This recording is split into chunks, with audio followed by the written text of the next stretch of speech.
L'avocat Thierry Sagardouao, qui défend un jeune homme de 22 ans poursuivi pour meurtre, dit s'appuyer sur les images vidéo qui ont capté la scène. C'est mon client qui a été violemment agressé en premier, affirme Thierry Sagardouao, l'avocat du meurtrier présumé de Philippe Monguillot, le conducteur de bus mort sous les coups de voyageurs début juillet, lundi 31 août à France Bleu Pays Basque.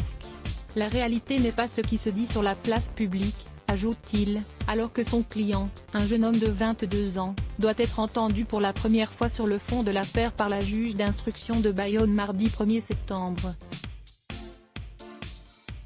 Pour l'avocat, il ne s'agit pas de nier la gravité des faits qui sont reprochés à son client, poursuivi pour homicide volontaire, mais de faire en sorte que les éléments à décharge soient également retenus, précise France Bleu Pays Basque. Le 5 juillet dernier, à 19h07, Philippe Monguillot, 59 ans, se rend à l'arrière de son bus où se trouvent 4 personnes sans masque et sans titre de transport. D'après Thierry Sagardouao, après un échange verbal, le chauffeur a asséné un violent coup sur le visage de celui que je défends. Selon un des témoins, à la suite de ce coup, il est quasiment tombé contre la paroi, et c'est à la suite de ce coup porté au visage que les choses vont déraper.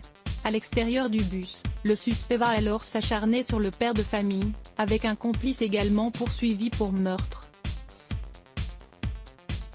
La réaction du suspect est à l'évidence disproportionnée, reconnaît son avocat, c'est inadmissible et cela ne devait pas se produire.